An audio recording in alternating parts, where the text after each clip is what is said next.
Alright, thank you guys. Thanks for having me. So I know this is your final thing. Hang in there with me. We can do this, okay? We're actually going to keep it a little bit more interactive, ideally, okay? So you got a lot of handouts from me there. The slides, I'm not going to hang out too much on a lot of these. Some we'll probably stick with a little bit more, but we're going to kind of flow through these these initial ones pretty quickly. But hopefully keep it a little bit more interactive for you guys to kind of stay awake. Any questions you may have during, please feel free. I do have some kind of pamphlets and handouts just from the center for where I work. So it is just briefly, it's the Shirley Ryan Ability Lab. Used to be called the Rehab Institute. People might know that name a little bit more than Shirley Ryan Ability Lab, at least yet. We're working our way on that. So I do work, it's a center for pain management. Chronic pain is what I'm focused on all day, every day. So I do see a lot of different diagnoses, seeing patients with scleroderma, so pretty neat. I'm really excited to chat with you guys about kind of how physical therapy can be beneficial for you all, because I know especially when pain kind of comes into play with these things, or we're just tired like we just talked about with sleep, we're not moving as well, we don't feel as strong. A lot of times we get asked, how am I going to do physical therapy? How am I going to be able to still kind of do some of this stuff that you're asking me to do? So we'll kind of get into that too, and let you guys know that it's actually pretty beneficial to get those body movements, just like we kind of heard. Be helpful with sleep is to do some regular activity. It's helpful for a lot of different parts of your health. So we'll kind of get into that.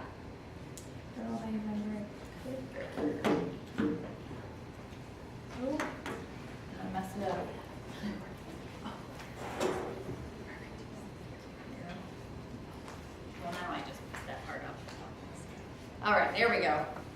There we go. Okay, so just kind of what us as PTs, and you guys all kind of have these slides, so us as PTs kind of know about scleroderma. Like I said, we're going to kind of run through some of these a little bit quicker than some of the others.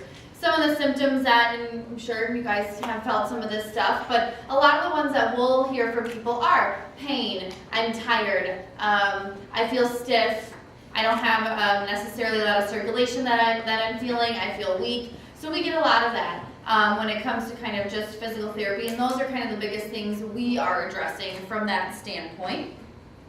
Okay, huge system too that we get to address your musculoskeletal system. So when you do feel a little bit stiff, when you do feel a little bit weak, this is kind of a huge system that we're focused on. Looking at all the different muscle tissues, the soft tissues that are getting a little bit restricted, the muscles that aren't working as well for you, that are causing you to feel a little bit weak. So we'll get into that too. Like I said on some of these other slides, we have very specific exercises that we'll do with a lot of our patients that we see. So we'll definitely get into that. A little bit on the pulmonary and cardiac system. More so, at least in our setting that we'll see, is a lot more with that cardiac system. So increasing and improving how well your heart is functioning too is a huge part of just getting yourself feeling a little bit healthier.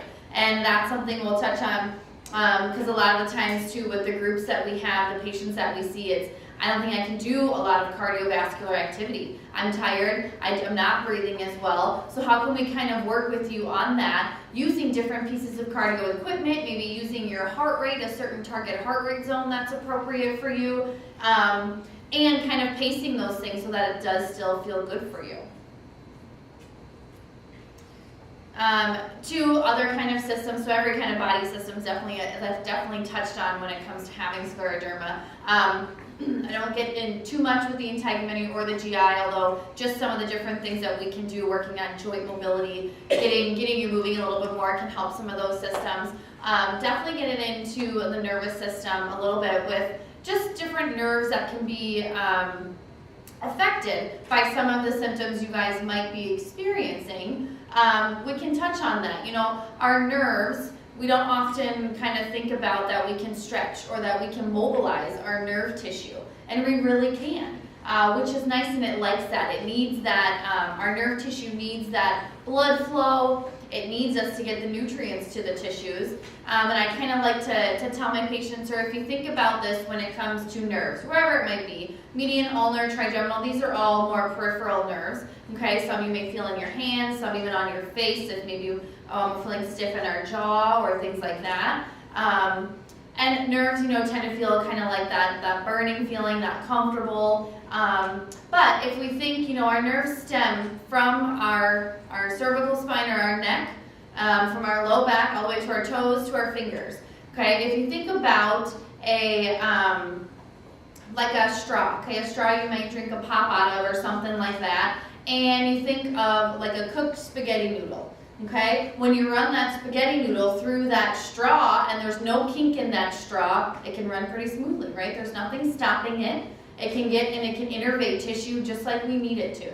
Well, if we think maybe there's a kink in that straw, sometimes when that pop's not getting up something, and you try to run that spaghetti noodle through that straw, it's kind of a weird analogy, but you can kind of get it. If there's any sort of something in the way, there's an impingement, something like that, where that's not going to move as well, our nerve tissues aren't going to move as well. They're surrounded by a dura, and that straw was kind of the example of that dura. So we can definitely mobilize, which is kind of fun to think about.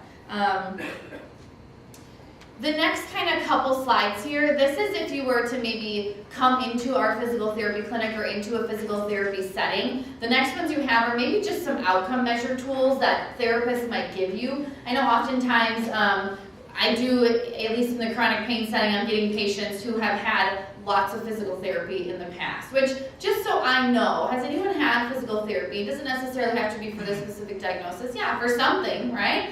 So we get that a lot. They're coming in, this is kind of end of the road, I've seen you, I know it all, right? So, but these can be just if you have never done it, or maybe there's some new ones. I'm not going to really hang out on these slides much, but you might see these outcome measure tools given to you by a physical therapist if you were happen to go. And you guys have all these with you. This is I'll touch on this one a little bit because we get into a lot with pain. Obviously, when it comes to PT, it doesn't necessarily have to be chronic pain too, right? But we touch a lot on the pain, and this scale is something that we'll use a lot. That 0 being no pain, right? 10 being the worst, you had to come to Northwestern ER because you were in so much pain. Okay, so we use this scale a lot. I'm sure you guys are pretty familiar, doctors and physicians and even, different type of therapists use this scale as well. It's a great judge, and it can be a great judge for us when we do start to get into a little bit more physical movement. Okay, there's something later on in the slides that's called an activity pyramid that we'll touch on in a little bit more detail because it can help us kind of figure out with your pain, if you're experiencing that, how can you still get some good physical activity without flaring yourself up? Because that often is kind of what people or patients get scared of is, I'm already in some pain. I know if I'm going to do this, I'm going to get flared up, and I don't want that to happen. So we kind of get that all or none kind of attitude when it comes to movement. It's either I'm not going to do it because I know I'm okay there, I feel safe there, or I just got to get a lot of this stuff done and I know I'm going to hurt later. Okay, so we'll get into that too. All right, so musculoskeletal, like I said, from a physical therapy standpoint, this is a system that we are working with a lot, okay? Whether it's improving some joint movement, trying to get rid of some restrictions you might have, tapping into some of even the lack of strength or the lack of stability that might be experienced. So just kind of the different muscle groups that tend to be weaker or tend to have a little bit less movement, what we can kind of see. So in our core, in our trunk muscles, axioscap, which is right in between your shoulder blades or your shoulder muscles, those two kind of groups in particular are really important when it comes to like posture and being able to sit up nice and tall or stand up nice and tall for a little bit longer periods of time than maybe we're used to. Okay, if you notice yourself kind of get tired when you're sitting or tired in standing, we can have some kind of weakness going on in some of these muscle groups. Another one's hips and gluteals, so our glute muscles, hips can just become pretty weak, and that goes along with maybe some weak ankles too, some instability there. Again, having instability or weakness, strength deficits goes really hand in hand with mobility, okay? Oftentimes if we have maybe too much mobility, some of us maybe are a little bit hypermobile at times, there's not a lot of stability there going on from those muscles. okay? Vice versa, we're not moving very well. Those muscles are probably pretty tight, pretty restricted. They're in a shortened length, and they're not going to be able to work as well, so they get weak. And we have to compensate by using maybe other muscle groups around it. Okay, but these basic ones here that are pretty good for our stability, they're more of our global kind of stabilizing muscles, get weak. Okay, then when it comes to mobility, just different things you may do in therapy to try to improve that. Maybe some gentle movement, maybe some active range of motion exercises, stretching. Here kind of on the right side though is a little bit more passive strategies that when it comes to our setting in a chronic pain, or at least at our clinic at the Shirley Billy Lab, we don't have any of those. We don't do a lot of passive strategies, and we'll get into that a little bit, touched on the end just kind of from an interdisciplinary approach when it comes to chronic pain. But definitely some things you might be able to see, and that can be helpful if something's a little bit more acute that's going on maybe in that month or something like that, a couple days. So you guys should have this handout as we get into now these ones that look like exercises. I don't know if they're all in order, but this would be one that would be labeled like supine core or something like that. So we'll get into now kind of a little bit of the interactive piece of this.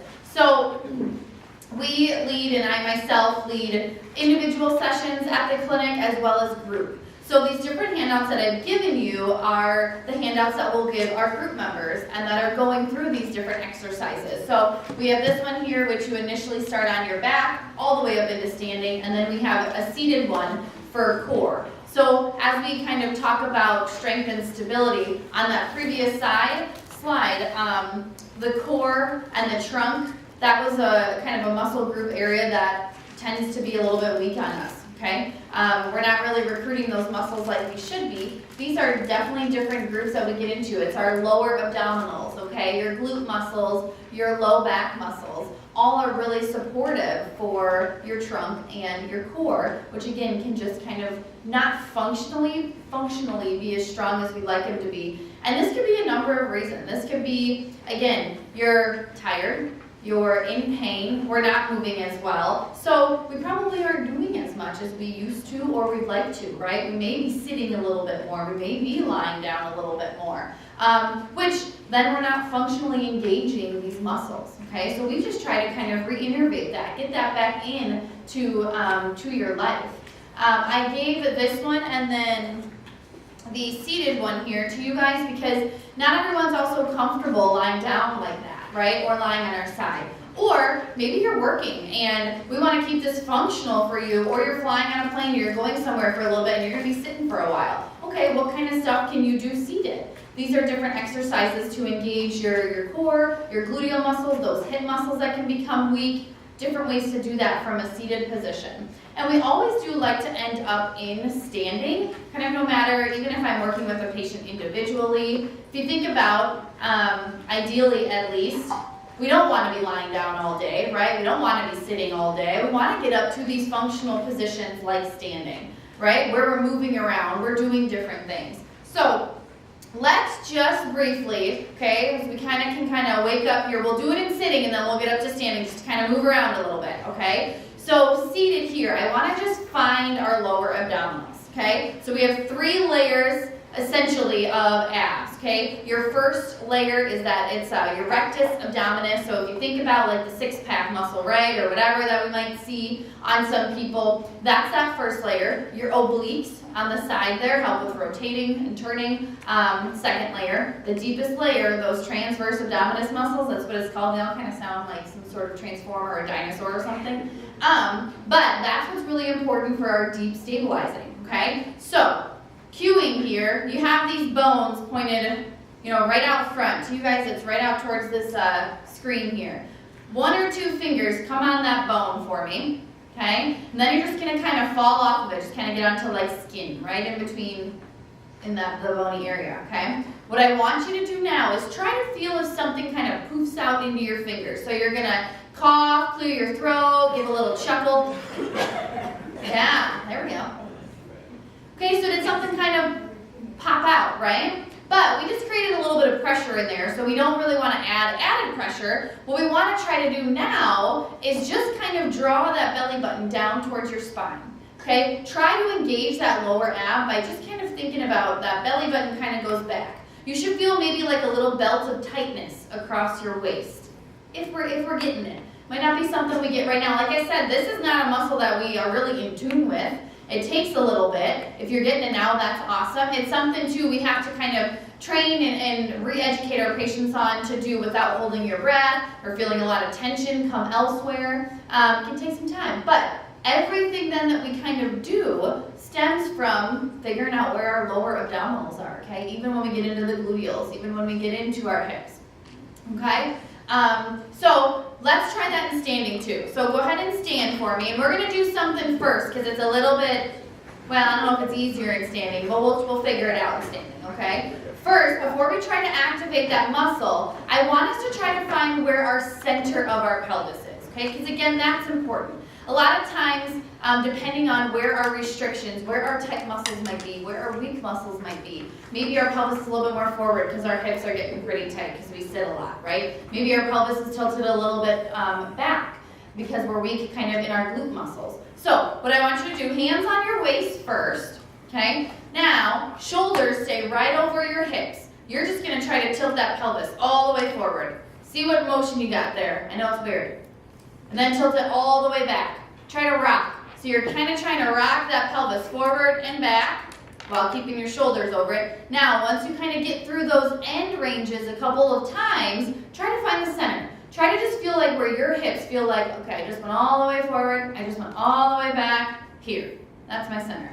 And wherever it is to you guys, that's wherever it is, right? Wherever it feels like. So now once you're in the center, now try to do that lower ab activation. Try to then just gently draw that belly button down. Try not to hold that breath, and then relax it. Feel that little belt of tightness. Again, everything that we then do in standing, or at least that I like to encourage my patients to do, stems from this lower ab. Even if we're working on something with the foot, even if we're working on something with our glutes, it really does help with that initial stability. You'll feel a little bit stronger. Cool. Okay, so we got up a little bit. You guys can go ahead and have a seat or stay standing, whatever you need to do. Weight shift. I'm all about the movement. If you got to get up, go for it. So another kind of muscle group area, we're not going to hang on this slide a lot, but is that again, getting into posture, right in between our shoulder blades, our shoulder muscles, oftentimes along with the core that gets weak, when we think about sitting for a while, right, or even lying down for a while. It doesn't even have to be anything. I'm probably going to do this while I've been standing here. This is exaggerated, but our shoulders become a little bit more rounded, right? That most often what we're sitting on, couches, nice chairs, they want us to become that way, right? They want us to hang out there a little bit longer. So we get a little rounded here. We get a little bit of our shortened, or our muscles get lengthened in our upper back here, which then become weak. Okay, again, core gets nice and weak. We get tight in our hip flexors. So it's just kind of a nice, unfortunate sequence that we get if we're sitting or if we're not able to move like we want to be able to. So we work on that a lot, strengthening the postural stabilizing muscles. So just kind of sitting here, we got into our core, right? So we've tapped into our lower abs. Maybe you guys, even in sitting, can find that middle pelvis. Let's try to find in between our shoulder blades here, those nice shoulder blade muscles. So arms can just stay relaxed. I want you to just gently squeeze those shoulder blades kind of down and in for me. So kind of feel them, kind of come together. In the middle of those shoulders is where we're working, and then we slowly relax. Could be hard, especially if we're pretty tight in our chest muscles. We may not feel like we're getting very far, okay? But again, this is just a little bit, a couple of these things that we can do in sitting. Again, either to kind of keep us up or to work on just basic foundational stability. A lot of this stuff is pretty foundational here. We're not going to get into a lot of the progressions from here, but again, now you can kind of feel in between those shoulder blades, we've gotten into the lower abs a little bit. So this is cool. So you guys have this handout too. Different exercises to do as we kind of work on those postural stabilizing muscles. Ankle stability can be something that, again, if we're having any sort of weakness in our hips, that does play we're all a big chain here, one big kinetic chain. If we're getting weakness, somewhere in kind of our proximal muscles. It's going to affect what's going on distally, vice versa. If we're a little bit weak in the ankles, probably not having a lot going on in our hips. So these are oftentimes, we'll have patients that maybe have balance trouble. Maybe they're not really noticing kind of where their body is at in space, or their feet are at when they're walking. These are great exercises that can really help with that. Something that can kind of though, and we kind of have to pair it, is maybe you're having some of that instability when you walk or when you're trying to stay standing or do an activity, but then your ankles may feel kind of tight too. Your calves are getting tight, things like that. We got to definitely work on those, on stretching those muscles and getting into mobilizing it so that we can also work on the stability of it. So you guys have that handout too, and those are all in standing, as you can see. So kind of branching away from stability and strength, we'll get into a little bit of stretching and mobilizing. So like I said, they really do go hand in hand. Whether, chicken or the egg, you're getting tight, so we're not able to move as well, so we're getting weak, doesn't really matter, okay? As long as we kind of pair these two together and work on them in conjunction, it can be super beneficial as you're going through physical therapy. So you guys have lying down and you have seated stretching, and we'll get into chair yoga a little bit too, but stretching, again, really great to just get some blood flow, get some nutrients to those tissues that are feeling pretty restricted, and it can be multiple muscle groups. I did kind of already touch on what our most common ones are, depending on the positions we're in, but our chest muscles, okay, our neck muscles, upper traps. If you feel a lot of tension up here in your upper traps, sometimes you won't even notice, and someone kind of points it out, and you're like, oh yeah, I'm holding a lot of tension up there, and I'm just sitting here, right? Hip flexors can get pretty tight. Our back can start to feel pretty tight. So hitting on these different, we try to get, like I said, this is our group handout, but we try to hit on just about all of the major muscle groups into the spine and things like that. So these can be great resources for you guys.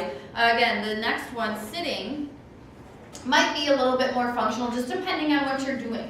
Okay, they're standing, absolutely, as we kind of get, like I said, more functional positions. You want to be able to do some of that stuff in standing, get back to doing some of it in sitting too. So again, these are just variations of modifications to use depending on how you're feeling in that moment, okay?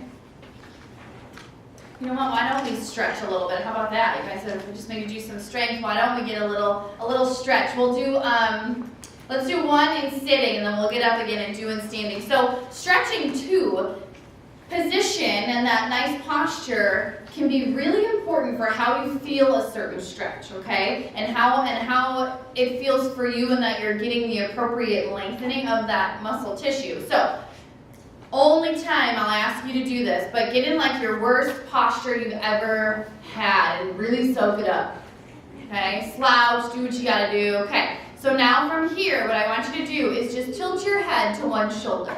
Whatever, ear to shoulder, left or right. Notice what it feels like. Just kind of take it in, soak it up. Nice and slowly switch to the other side. Okay, so we get that, kind of feeling what it feels like. Okay, so now I want you guys to think about sitting up nice and tall, shoulders are back. Feel hopefully like equal weight is on each of your sit bones. Okay, feet are nice and flat. Neck just feels like it's in the center. And now I want you to tilt your head to one side. This doesn't necessarily mean it's going to feel better, but I just want to see, does it feel different? Do you get any sort of different kind of feeling from this? And then switch and try your other side. So what do we think? Did it feel any different as we sit up a little bit differently versus slouched, and how we felt it? Worse, better? Better. Aw, that worked well. So, and again, it doesn't necessarily mean it was going to feel better, because oftentimes too, we just get used to taking on a little bit of a not great posture, so we get used to doing things in that posture. When we come out of it, sometimes it's kind of funky, but I'm glad that felt well, that felt better, because it really does show, especially, it doesn't just have to be for your neck. Okay, posture then comes down, even like we just found our nice neutral pelvis. When we do stretches for our back, when we do stretches for our legs, it all makes a difference kind of in how we start in that position. So that was awesome, great. Okay, we'll get into this a little bit. Let's stand again, because I do want you guys to do one nice thing for your back. Like I said, when we sit a lot, We get a little flexion in our low back and our upper back. So, real nice, easy one. Hands on your low back. Space your feet like shoulder width, right? You're just going to lean back a little bit. Get a stretch in that lumbar spine. You might even feel it in your abs, which is kind of nice. And then come on back up. Maybe try like 5 repetitions. This is something that can be really nice to do again if we have to sit for a little bit at work, something like that. Okay, now also depending on if there's any comorbid, maybe if we're having a little bit of stenosis actually in our lumbar spine and leaning back doesn't feel good, does that not feel good specifically for anyone? Like, are we getting any kind of increased pain or anything like that? Otherwise it's okay? Okay, because it does vary on different diagnoses on what stretches are going to feel a little better, but that tends to be kind of a nice one to break up a lot of sitting, a lot of forward bending posture. Awesome, cool you guys. Okay, you can have a seat. So this next one, like I said, we don't have, not a ton of the time am I getting patients that with scleroderma that are telling me, at least initially, that I can't move my mouth as well, my jaw becomes restricted, but it definitely can be something that we'll hear. And these are just different kind of orofacial exercises that you can do. Again, if you start to notice I'm not able to open my mouth as well, and you know, it can vary too. Is this coming from the TMJ? What's it coming from? Restricted joint in your jaw? Soft tissue, muscles that surround it? Is something even coming from our neck? Okay, headaches, things like that. But just different kind of exercises and things that you can do if you're starting to notice this, or if you're just kind of needing to loosen up your face and your jaw a little bit, especially some of the pulls that are on there, some of like the squeezes of the cheeks, that just sometimes feels kind of nice to do, or if you've had to talk for a bit too. So those are kind of nice ones to have for that. So here, chair yoga, this is actually me. So I demoed this for our group handout. So we do lead a chair yoga group, and initially we're kind of getting the vibe from patients like, oh, I don't know, I've never done yoga, this is going to be kind of funky, and they end up really liking it, again, because it is in the chair. So if we're sitting, it can be pretty functional for us. If you've ever done yoga, just in general, yoga, look at that, perfect. Okay, so we just kind of break down certain sequences, certain moves from yoga, and we bring it to the chair.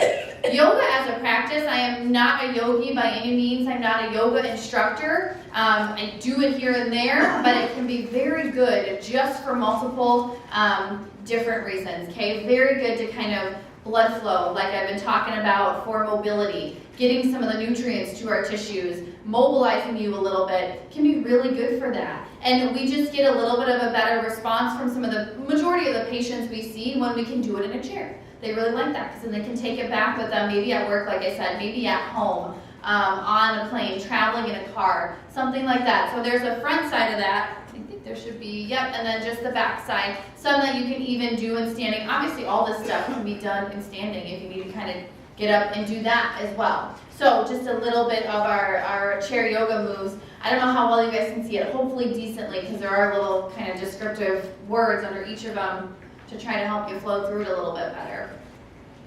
So briefly, like I said, we'll get into the cardiovascular system a little bit, not as much pulmonary, but when it comes to just being able to strengthen that heart, right? We just talked about, strengthening muscles, different muscle groups. The heart's really important, and it's really important to just get us moving again. So just some of the different equipment you could have been using or you could see when you come to physical therapy, the names of them, and research has just been showing that if we're somewhere between 60 to 80 of a specific target heart rate zone, and it's all based on your age, so it's very individualized, your body's just kind of naturally releasing endorphins, which endorphins is a feel-good hormone. If we're experiencing pain, it's a natural pain reliever. All right, sometimes some research is even showing that it can be better for a certain moment in time than pain meds.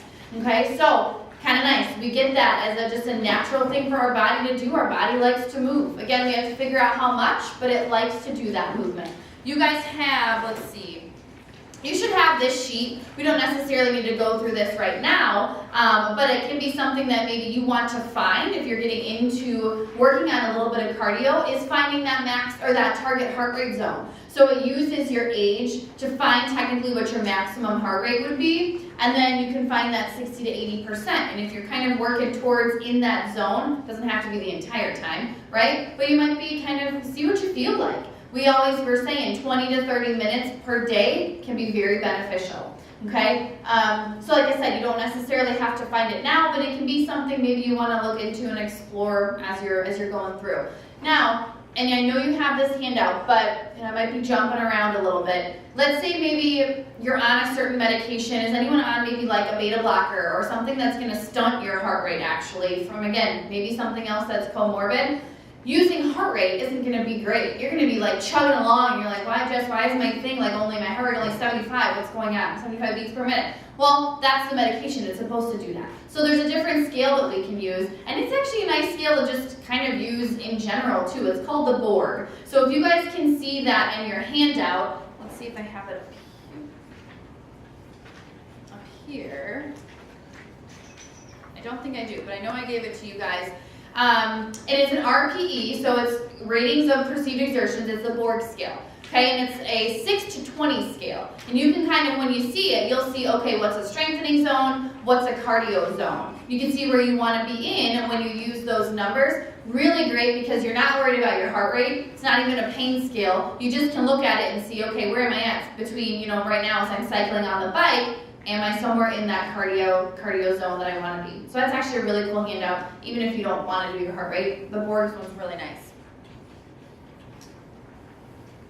Okay, again, a little bit into, as we're treating here, some of the different techniques that you may see if you're having some symptoms that are showing within the nervous system. We just we'll go over a little bit of nerve gliding, like I said. Integumentary, you could have maybe some lymph stuff going on. You need to have a therapist who's a little bit more certified in the lymphatic system, so they can do that, manual techniques. And the gastro, the GI system, like I said, not really are we like solely touching that, but as we move a little bit more, we may improve some of our GI symptoms, things like that. Okay, so that nerve flossing I was talking about, just being able to move our nerve tissue a little bit more. It depends on where you might be experiencing some actual nerve tension. Again, like I said, nerves that we get and innervate, everything from our upper body comes from our cervical spine, our neck, lower body from our low back all the way down to our toes, okay? These are just different nerve glides that you can do. Let's just do one of them because nerve flossing or gliding feels a little bit different than stretching a muscle. Okay, it's almost a little bit irritating, but it's supposed to be that way. So we can do that first one, that median nerve, okay? So whatever hand you want to do, as you're working on this floss or this nerve glide, as you extend that elbow, you want to gently just bring your fingers back towards you, okay? You should feel a little bit of that pull right in that forearm, right? And it should feel a little different than just kind of a stretch. And then when you come out of it, you just kind of bring that palm. Now we shouldn't really feel much at all, right? Yeah. Now this can be affected too. If you bring that hand out to the side, head motion can affect this too. So let's say we're out here, bring that wrist away from you, okay? Do you feel pull here? Not so much. Now tilt your head away. Does that change the pull you might feel? Gets a little bit more intense, right? Now tilt your head towards it, but keep your arm out. Does that lessen it? So it's kind of cool. You get to play with that a little bit, but you can see that's definitely stemming from that cervical spine and how it affects the different pull that you're going to feel. So again, nerve flossing, nerve gliding can just be a little nice supplement to do, like I said, especially if we're sitting or and not moving as much, our nerve tissue's not moving as much. It needs that mobility. So there's the median nerve, the ulnar nerve, a little bit with trigeminal, which is that facial nerve. Sometimes people experience some discomfort there, or again, things aren't moving as well. If we mobilize maybe the trigeminal nerve that innervates some of these muscle tissues in our face, might help a little bit. So you guys have a handout and a picture of that one as well. Another nice way we can get some movement, and we get a lot of patients who love our pool group. So we have a pool group. I ideally, that's the temperature that you would, it's a nice kind of hot, more of a therapy-based pool. Unfortunately, our patients right now, we're in a lap pool. We get to go to a nice gym though, and it's a little bit chillier, but still, they still really get a lot out of it, because when you're in the water, you definitely have that unweightedness to it, right? The buoyancy of the water is helpful to decrease some of that pressure on our joints, which can improve mobility. We can start to work on actually a little bit of strengthening without feeling so much weight to us, which can help then just as we transition to doing stuff on land. The higher you are, or I should say the higher the water level is on you, the more buoyant you're going to be, the less pressure is going to be off. Okay, so as it comes up a little bit higher to that neck, we got all that pressure that's kind of coming out from low. If it's kind of at waist level, it's just kind of waist and below that we're feeling less pressure. So again, differences in how we can decrease some of the pressure there. With when maybe you are going to do aquatic therapy or do some water therapy, these are just some of the things maybe you'll use, ankle weights, pool noodles, things like that. You can see the benefits on the side there. Has anyone done, even if it's just kind of laps or being in the pool, does anyone kind of go in the pool or have done aquatic? Yeah, cool. So again, it can really help transition you nicely into doing some stuff on land, because you're going to work in a little bit more of an environment where you can ideally move a little bit better, which is pretty neat. So handouts for you guys, just in case you do have access to a pool right now, is just some of the different exercises or dynamic movements that we'll do with our patients in the pool. Some dynamic walking, water aerobics. We do get into using the kickboards, the noodles, and then that next one you have is just some stretching that we'll usually do at the end. So again, just a way to increase that mobility even more by doing actual stretching in water, which is really nice. So I know I said earlier that we get a lot of questions of, how do you expect me to move right now and do some of the stuff in physical therapy, get on a bike, get in the water, do that core exercise you want me to do when I can hardly move right now, or I'm just feeling that stiff, I'm tired, I'm in pain. Using this activity pyramid can be really helpful. Like I said, our bodies need movement, right? We really do need to move. You might have noticed that maybe just sometimes if you don't feel good and you're like, okay, I'm just going to get myself up and just go for a walk. You might actually feel a little bit better, even if it's just a light walk. Your body's just feeling, you're flowing, like I said, blood around, you're getting nutrients, you might even be releasing endorphins, great, okay? But utilizing this activity pyramid is something we give our patients to really help them kind of know their pain level with their movement, because pain is, again, what we're focused and what we get a lot of. So we always like to say, if you're doing an activity and you do have some pain, okay, whatever level of pain, so remember that pain scale, 0 is none, 10 is the worst possible pain, wherever you're at on that pain, let's say you're at maybe a 3. Right now I'm feeling a 3 out of a 10 pain, maybe my shoulder doesn't feel that well, okay? I'm gonna get on the bike, I'm gonna walk, I'm gonna get on the arm bike, something like that, the new step where you're using your arms. You can monitor by using this by, okay, my pain's kind of going up a little bit. Now, oftentimes, at least in typical kind of a chronic pain state where our nervous system is just so ramped up because we've been having this for so long, it's my pain's going up, I'm done. I have so much other things I have to do today, I can't do this right now because I gotta still be able to do something. I don't want to get into a flare, right? I don't want to get into maybe that yellow zone, doesn't look real cool, okay? But we kind of try to educate our patients on not having that all or none type of thinking. There is a gray zone. I know it's hard to think about sometimes, but there is. So if pain does kind of start to go up, we're still in the green light. We might be working our way up towards that yellow zone of kind of a little bit of a flare up, but maybe we can modify something. So again, an example, you were on the bike.Maybe bring down the intensity level a little bit, okay? If you can't, it was at the lowest, maybe try to pedal a little bit slower. If you've tried a couple things and it's still not really helpful, maybe your pain is still a little bit elevated and it's now even actually getting worse, you just gotta stop. Then it's our body saying, okay, then I can take a break. Okay, so using this pyramid is a really nice way to do that, and oftentimes we don't get even into that red injury zone if we're doing that. Okay, so again, kind of a nice just little guide to have for you guys as you're working and maybe getting into physical therapy, trying to get more movement.